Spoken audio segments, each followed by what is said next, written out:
Good morning and नमस्कार दोस्तों, स्वागत है आप सभी का आपके अपने YouTube channel GK search engine पर।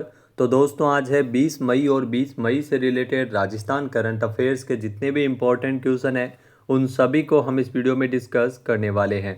तो पूरा वीडियो बहुत ध्यान से देखना और वीडियो के एंड में मैं आपसे एक क्वेश्चन भी पूछूंगा जिसका आंसर आप सभी को कमेंट बॉक्स में देना है। कल के वीडियो में मैंने आपसे एक क्वेश्चन पूछा था जो था हाल ही में भारत सोलर एक्सपो 2025 का आयोजन कहाँ किया गया है। तो इस एक्सपो का आयोजन उदयपुर में किया गया था, यानी कि बी ऑप्शन यहाँ पर बिल्कुल सही था। जिन दोस्तों ने बी ऑप्शन कमेंट बॉक्स में सही जवाब दिया था उनको हार्दिक शुभकामनाएं। तो ऊर्जा विभाग और राजस्थान सोलर एसोसिएशन के संयुक्त तत्वावधान में भारत सोलर एक्सपो 2025 का आयोजन उदयपुर में किया गया था। भारत सोलर एक्सपो 2025 जो कि 2 से लेकर 4 मई तक उदयपुर में आयोजित हुआ। इस एक्सपो का उद्देश्य नवीकरणीय ऊर्जा को जन जन तक पहुंचाना था। तो चलिए शुरू करते हैं आज के राजस्थान करंट अफेयर्स। पहला क्वेश्चन है, राजस्थान में हरिदेव जोशी पत्रकारिता और जनसंचार विश्वविद्यालय ने किस देश की अफ्योन कोकाटेपे यूनिवर्सिटी के साथ किए गए एमओयू को रद्द किया है। तो ये ध्यान रखना, ये एमओयू रद्द किया गया है। तुर्की की ये यूनिवर्सिटी है जिसके साथ हरिदेव जोशी पत्रकारिता और जनसंचार विश्वविद्यालय ने पिछले साल एमओयू किया था जिसे अब रद्द कर दिया है, यानी कि सी ऑप्शन इस क्वेश्चन का बिल्कुल सही है। आइए जानते हैं इम्पोर्टेंट फैक्ट्स। तो राजस्थान की राजधानी जयपुर में स्थित हरिदेव जोशी पत्रकारिता और जनसंचार विश्वविद्यालय ने अकादमिक आदान प्रदान के लिए तुर्की की एफ्योन कोकाटेपे यूनिवर्सिटी के साथ किए गए एमओयू को रद्द किया है। यहाँ दोस्तों ये करार जो हरिदेव जोशी पत्रकारिता विश्वविद्यालय और इस तुर्की की यूनिवर्सिटी के बीच 22 जून 2024 को हुआ था। तुर्की अंतर्राष्ट्रीय मंचों पर भारत का लगातार भारत विरोधी रुख अपना रहा है जिसके चलते फैसला लिया गया है। नेक्स्ट क्वेश्चन है, राजस्थान में आरटीडीसी के होटल में और गेस्ट हाउस में ठहरने पर सेना के जवानों को कितने प्रतिशत की छूट मिलेगी। तो राजस्थान सरकार के द्वारा बड़ा फैसला लिया गया जिसमें राजस्थान में आरटीडीसी के होटल और गेस्ट हाउस में सेना के जवानों को 25% की छूट मिलेगी, यानी कि बी ऑप्शन यहाँ पर बिल्कुल सही है। आइए जानते हैं इम्पोर्टेंट फैक्ट्स। तो Rajasthan tourism development corporation RTDC ने एक महत्वपूर्ण कदम उठाते हुए सभी होटल्स और गेस्ट हाउस में सैनिकों, गौरव सेनानियों और वीरांगनाओं के लिए विशेष छूट की घोषणा की है। इस पहल के तहत सैनिक या गौरव सेनानी जो देश की सेवा में समर्पित है उनको आरटीडीसी के होटल और गेस्ट हाउस में ठहरने पर 25% की छूट है वो दी जाएगी। साथ ही साथ वीरांगनाओं को 50% की छूट यहाँ पर मिलेंगी। नेक्स्ट है, हाल ही में 44वीं Rajasthan state junior powerlifting championship की 57 किलोग्राम भार वर्ग में राजस्थान की आकांक्षा कुमावत ने कौन सा मेडल जीता है। तो राजस्थान की आकांक्षा कुमावत ने इस प्रतियोगिता में गोल्ड मेडल जीता है, यानी कि ए ऑप्शन यहाँ पर बिल्कुल सही है। आइए जानते हैं इम्पोर्टेंट फैक्ट्स। तो राजस्थान राज्य क्रीड़ा परिषद जयपुर से संबद्ध Rajasthan state power lifting association की ओर से 44वीं राजस्थान स्टेट जूनियर पुरुष और महिला वर्ग पावर लिफ्टिंग चैंपियनशिप की 57 किलो भार वर्ग में आकांक्षा कुमावत ने गोल्ड मेडल अपने नाम किया है। जालोर की मूल निवासी आकांक्षा कुमावत ने सब जूनियर कैटेगरी में राजस्थान का पिछला रिकॉर्ड तोड़ते हुए 390 किलोग्राम भार उठाकर इन्होंने नया रिकॉर्ड बनाया है। अगला क्वेश्चन है, राजस्थान के किस जिले में स्थित डॉक्टर सर्वपल्ली राधाकृष्णन राजस्थान आयुर्वेद विश्वविद्यालय द्वारा पहला पंचगव्य पीजी डिप्लोमा कोर्स शुरू किया गया। तो ये भी मोस्ट इंपॉर्टेंट क्वेश्चन है। डॉक्टर सर्वपल्ली राधाकृष्णन राजस्थान आयुर्वेद विश्वविद्यालय जो कि जोधपुर में स्थित है, यहाँ पर देश का पहला पंचगव्य पीजी डिप्लोमा कोर्स है वो शुरू किया गया है, यानी कि ए ऑप्शन यहाँ पर बिल्कुल सही है। आइए जानते हैं इम्पोर्टेंट फैक्ट्स। तो देश का पहला पंचगव्य पीजी डिप्लोमा कोर्स है वो डॉक्टर सर्वपल्ली राधाकृष्णन राजस्थान आयुर्वेद विश्वविद्यालय जोधपुर द्वारा शुरू किया गया है। यहाँ दोस्तों डॉक्टर सर्वपल्ली राधाकृष्णन राजस्थान आयुर्वेद विश्वविद्यालय एवं गौ संवर्धन आश्रम मोकलावास के संयुक्त तत्वावधान में देश का पहला पंचगव्य स्नातकोत्तर यानी पीजी डिप्लोमा कोर्स शिक्षा सत्र 2025-26 में शुरू हो जाएगा। 2 वर्षीय डिप्लोमा कोर्स में स्टूडेंट्स को प्राचीन चिकित्सा पद्धतियों से सामान्य और जटिल रोगों के उपचार की जानकारी दी जाएगी। कोर्स में पहले बैच में 30 सीटों पर प्रवेश मिलेगा। नेक्स्ट है, राजस्थान सरकार ने पंच गौरव योजना, यहाँ पंच गौरव योजना कार्यक्रम हेतु बजट में कितने करोड़ रुपए का प्रावधान किया है। तो पंच गौरव योजना जो पंच योजना है कार्यक्रम है जिसके लिए 500 करोड़ रुपए के बजट का निर्धारण किया है, यानी कि बी ऑप्शन यहाँ पर बिल्कुल सही हो जाएगा। आइए जानते हैं इम्पोर्टेंट फैक्ट्स। तो राजस्थान सरकार ने जो पिछले बजट में प्रत्येक जिले में प्रमुख पर्यटन स्थानों, तीर्थ यात्रा और मंदिरों आदि को विकसित करने के लिए पंच योजना जो पंच गौरव कार्यक्रम शुरू किया था, जिसमें कार्यों के लिए बजट में 500 करोड़ रुपए का प्रावधान भी किया गया था।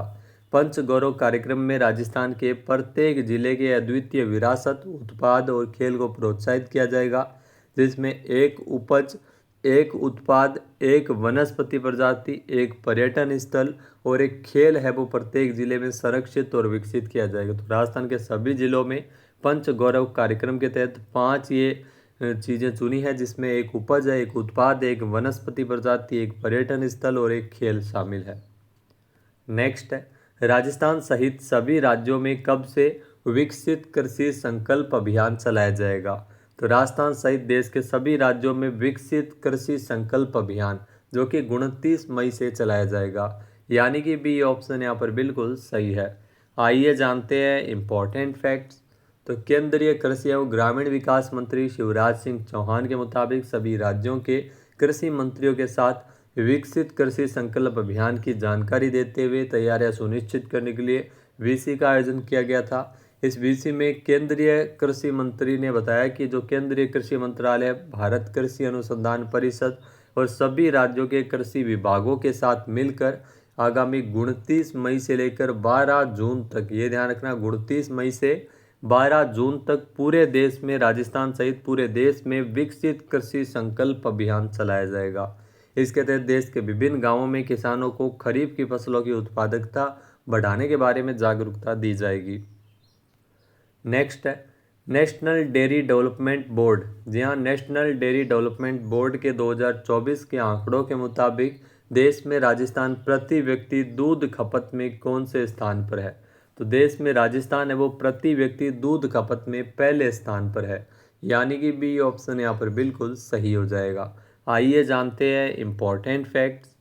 तो हाल ही में जारी नेशनल डेयरी डेवलपमेंट बोर्ड के आंकड़ों के अनुसार 2024 के आंकड़ों के अनुसार देश में राजस्थान प्रति व्यक्ति दूध खपत में नंबर 1 है, यानी राजस्थानी हर दिन औसतन 459 ग्राम दूध किसी न किसी रूप में सेवन करते हैं। प्रति व्यक्ति दूध खपत में राजस्थान का देश में प्रथम स्थान है। भारत विश्व में सर्वाधिक दूध का उत्पादन करता है। भारत में सर्वाधिक दूध उत्पादक है जो राज्य है वो उत्तर प्रदेश है और राजस्थान का इसमें दूसरा स्थान है, लेकिन दूध खपत में राजस्थान वो पहले स्थान पर है। नेक्स्ट है, राजस्थान की वरिष्ठ कांग्रेस नेता और पूर्व केंद्रीय मंत्री डॉक्टर गिरिजा व्यास का निधन हुआ था। वह किस आयोग की अध्यक्ष रह चुकी है। तो गिरिजा व्यास जिनका हाल ही में निधन हुआ था वो राष्ट्रीय महिला आयोग की अध्यक्ष है वो रह चुकी है, यानी कि ए ऑप्शन यहाँ पर बिल्कुल सही है। आइए जानते हैं इम्पोर्टेंट फैक्ट्स।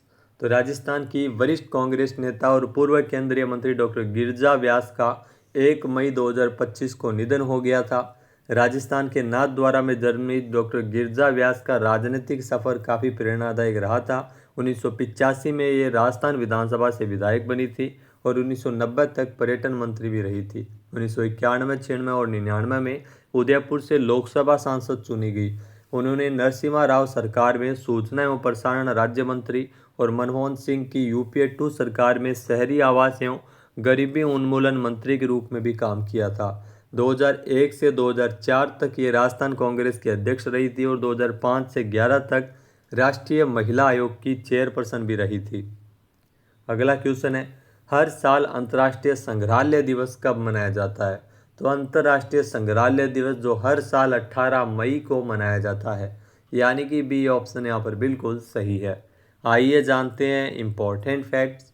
तो हर साल अंतर्राष्ट्रीय संग्रहालय दिवस 18 मई को मनाया जाता है। इसका मुख्य उद्देश्य संग्रहालयों के महत्व को उजागर करना है और समाज में उनकी भूमिका के प्रति जागरूकता बढ़ाना है। अंतर्राष्ट्रीय संग्रहालय दिवस 2025 की जो थीम रखी गई है वह तेजी से बदलते समुदायों में संग्रहालयों का भविष्य। पहली बार अंतर्राष्ट्रीय संग्रहालय दिवस का आयोजन 18 मई 1978 को 1900 जो मूल विचार 1951 में आया था, लेकिन पहली बार 18 मई 1978 को अंतर्राष्ट्रीय संग्रहालय दिवस मनाया गया। नेक्स्ट क्वेश्चन है, हाल ही में भारत ने कितने नए रामसर स्थलों को जोड़ा है? जी हाँ दोस्तों, रामसर स्थलों की सूची में 4 नए स्थान जोड़े गए हैं। बी ऑप्शन यहाँ पर बिल्कुल सही है। आइए जानते हैं इम्पोर्टेंट फैक्ट्स। तो हाल ही में भारत ने जो 4 नए रामसर स्थलों को जोड़ा है, जिससे कुल रामसर साइट की संख्या 89 हो गई है भारत में। इन जो 4 नए स्थलों में अगर बात करें तो सक्करकोटई पक्षी अभयारण्य जो कि तमिलनाडु में है, थेरथंगल पक्षी अभयारण्य ये भी तमिलनाडु में है, इसको भी रामसर साइट में शामिल किया गया है। इसके अलावा खेचियोपल्लरी वेटलैंड सिक्किम में है। उदवा झील इसको भी वेटलैंड में शामिल किया गया, झारखंड में है। तो टोटल 4 नए रामसर साइट है वो जोड़े गए हैं। राजस्थान से अगर बात करें तो 2 रामसर स्थल है, जिसमें भरतपुर का केवलादेव घना राष्ट्रीय उद्यान और सांबर झील। अब बात करते हैं आज के हमारे क्विज के, जिसका आंसर आप सभी को कमेंट बॉक्स में देना है। तो आज का क्विज है, हाल ही में राजस्थान के किस सांसद को संसद रत्न पुरस्कार 2025 के लिए चुना गया है? एक बार फिर से सुनिएगा, राजस्थान के किस सांसद को संसद रत्न पुरस्कार 2025 दिए जाने की घोषणा की गई है? सही आंसर आपको कमेंट बॉक्स में देना है। और अगर ये वीडियो आपको पसंद आए तो उसे आप लाइक और शेयर करना बिल्कुल ना भूलिएगा। चैनल पे नए जुड़े हो, सब्सक्राइब नहीं किया है तो भी सब्सक्राइब बटन पे क्लिक करें। इस वीडियो की जो PDF फाइल है वो आप वीडियो के डिस्क्रिप्शन बॉक्स से डाउनलोड कर सकते हैं। क्वेश्चन आंसर आप वोट करके भी कर सकते हैं कम्युनिटी टैब में जाके।